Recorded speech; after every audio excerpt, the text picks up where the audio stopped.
안녕하세요. 이현우의 MLBTV 이현우입니다. 지난 3편에 걸쳐서 체인지업, 커터, 커브 순으로 류현진 선수가 던지는 3가지 구종에 대해서 살펴봄으로써 류현진이 메이저리그에서 성공을 거두고 있는 이유를 분석했었는데요. 이번 시간에는 류현진의 패스볼에 대해서 살펴보도록 하겠습니다. 우선 올 시즌 류현진 선수의 패스볼 구속은 90.5마일입니다. 이걸 킬로미터로 환산하면은 145.6km가 되는데요. 좌완투수인 걸 감안하면 우리나라에서 굉장한 강속구죠. 하지만 메이저리그 기준에선 그렇지 않습니다. 올 시즌 메이저리그의 평균 구속은 얼마일까요? 93.1마일입니다. 좌완투수로 범위를 좁혀도 92마일인데요. 실제로 류현진 선수의 패스볼 평균 구속은요, 규정 이닝을 채운 선발 투수 가운데 66위에 불과합니다. 규정 이닝을 채운 투수가 77명이니까 간신히 최하위권을 벗어났다고 봐도 좋겠죠? 그럼에도 불구하고 올 시즌 류현진 선수의 포심 패스볼 피안타율은요, 2할 1푼 1리로 선발 투수 가운데 7위를 차지하고 있습니다. 이게 얼마나 대단한 수치냐면요, 5위인 맥스 슈어저랑 2리밖에 차이가 나지 않고요, 8위인 워커뷸러보다는 1, 2가 높습니다. 비교 대상인 두 투수가 메이저리그 전체에서 손에 꼽히는 강속구 투수라는 걸 고려하면 그보다 평균 7km 느린 류현진 선수가 비슷하거나 더 좋은 성적을 거둔다는 게 얼마나 놀라운 일인지 알 수 있습니다. 그럼 대체 왜 메이저리그 타자들은 류현진의 패스볼을 치지 못할까요? 지금부터 류현진 선수의 패스볼에 숨겨진 비밀을 파헤쳐 보도록 하겠습니다.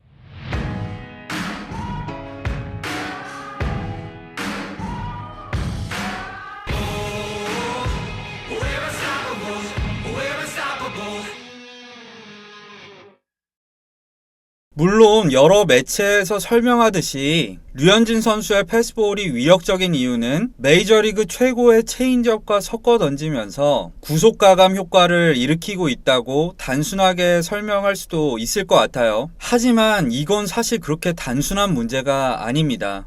2017년 류현진의 패스볼 피안타율은 무려 3할 6푼 9리에 달했는데요. 당시에도 메이저리그 탑급 체인지업을 보유하고 있었는데 지금이랑은 패스볼 차이가 정말 크죠? 물론 그때보다 몸 상태가 좋아진 건 맞아요. 그런데 당시에도 류현진의 패스볼 평균 구속은 90.3마일이었습니다. 지금이랑 0.2마일밖에 차이가 나지 않았다는 거죠. 따라서 이런 패스볼 성적 차이 를 설명하기 위해서는요, 좀 더 깊은 설명이 필요하기 때문에 이렇게 따로 설명하는 영상을 제작하게 됐습니다. 이번에도 본격적인 설명에 들어가기 앞서서 패스볼에 대해서 간단히 정의해 보도록 할게요. 패스볼은 말 그대로 가장 빠른 공인데요, 가장 오래되고 가장 보편적이면서 모든 투구의 근간이 되는 구종입니다. 예를 들어서 설명을 해볼게요. 타자들이 체인지업에 헛스윙하는 이유는 체인지업 그 자체의 위력도 있겠지만 패스볼을 노리고 있었는데 그보다 느린 체인지업이 들어왔기 때문입니다. 만약 어떤 투수가 패스볼을 일절 던지지 않고 체인지업만 던진다면 그건 배팅볼이 되겠죠? 왜냐하면 그냥 느린 패스볼이 되는 거니까요. 이건 너클볼을 제외한 모든 변화구가 마찬가지입니다. 패스볼을 노리고 있는데 그보다 더 휘어지거나 더 떨어지거나 더 느린 공이 오니까 헛스윙 또는 범타로 물러나는 거죠. 그렇기 때문에 과거에 비해서 현대 야구에는 패스볼 비율이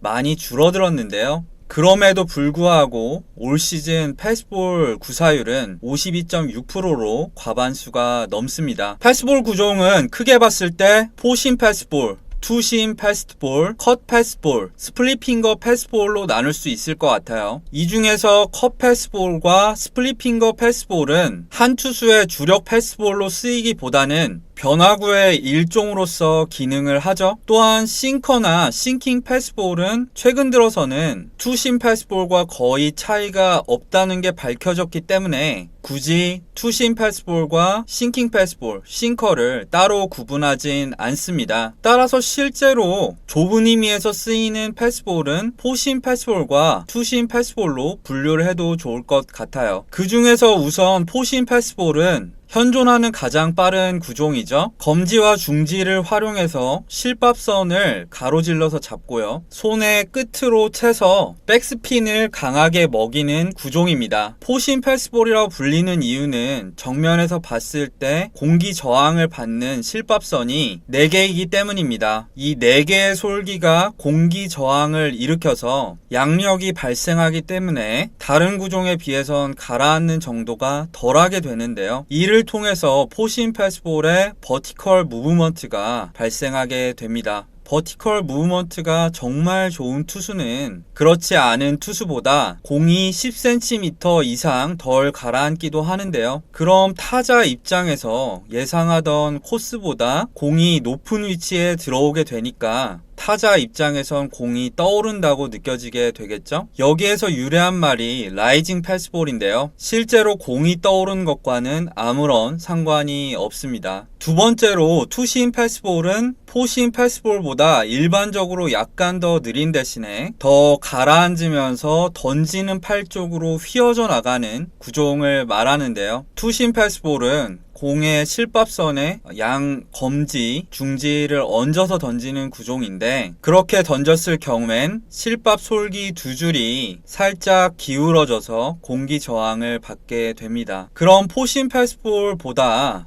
양력이 줄어드는 대신에 좌우 움직임은 더 커지게 되겠죠. 이랬을 경우에 얻는 장점은 빗맞은 타구가 나올 가능성이 높아진다는 겁니다. 사실 이건 투심 패스볼을 던지는 투수들이 많이 없었던 과거에는 정말 큰 장점으로 발현됐었는데요. 최근에는 과거에 비해 투심 패스볼의 희소성이 줄어든 데다가 어퍼스윙이 유행하면서 투심 패스볼이 갖는 메리트가 거의 사라진 상황입니다. 실제로 지난해 메이저리그의 전체 투심 패스볼 피안타율은 무려 2할 9푼 8리로 3할에 가까울 정도로 높았는데요. 하지만 잘 활용하기만 하면 투심 패스볼은 여전히 쓸만한 구종입니다. 그 방법 중에 하나는 포심 패스볼과 섞어 던지는 거죠. 자, 제가 왜 이렇게 포심 패스볼과 투심 패스볼의 특징에 대해서 자세히 설명했을까요? 네, 얼마 전부터 류현진이 두 구종을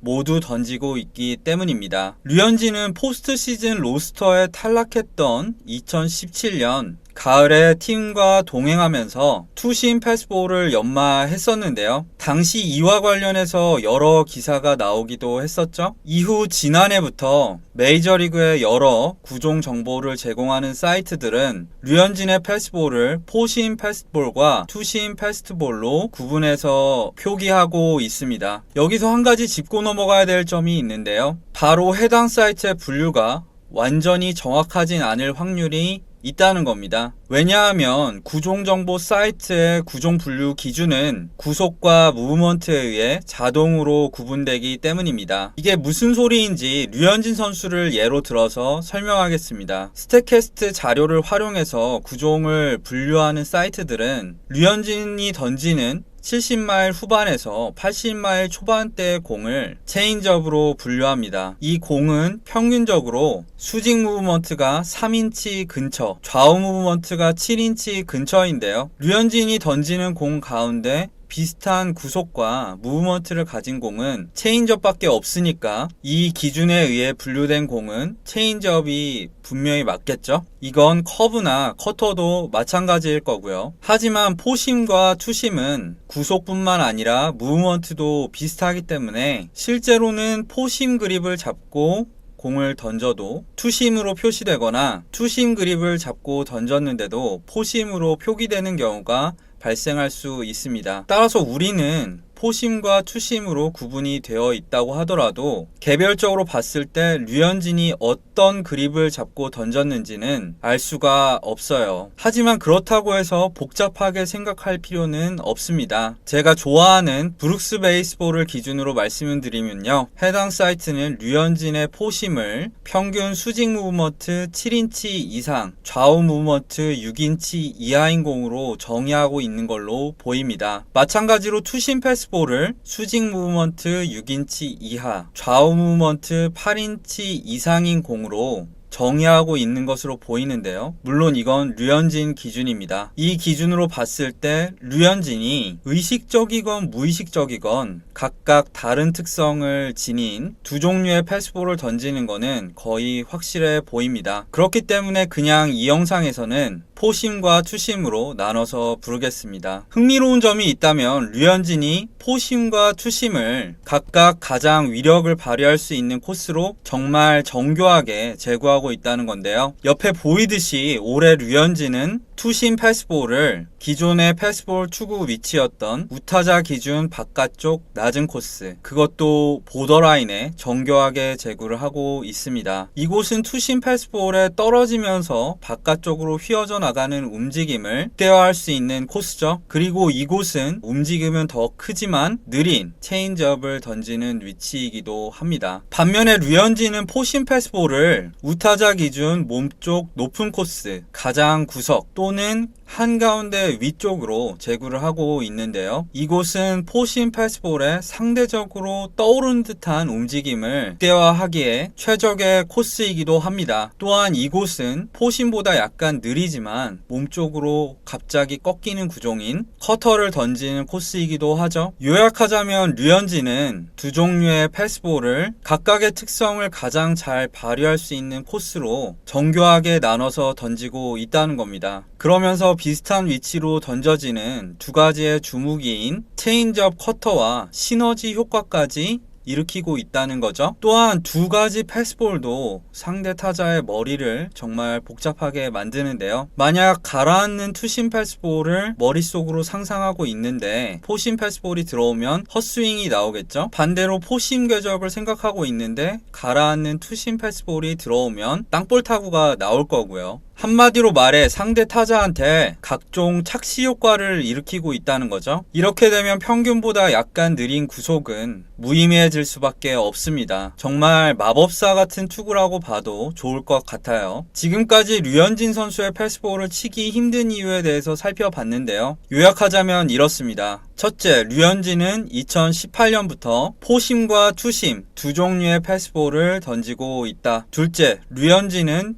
두 가지 패스볼을 가장 위력을 발휘하기 좋은 코스로 정교하게 나누어서 제구하고 있다. 셋째, 해당 코스는 류현진의 주무기인 체인지업과 커터가 주로 던져지는 위치이기도 하다. 넷째, 이로 인해 상대 타자들은 류현진의 패스볼에 타이밍을 맞히기 어려워진다. 다섯째, 또한 두 종류의 패스볼은 서로 시너지 효과를 일으키고 있다. 이번 영상은 여기까지입니다. 이 영상을 재밌게 보신 분들은 좋아요와 구독 부탁드리겠고요. 저는 다음 방송으로 찾아뵙도록 하겠습니다. 감사합니다.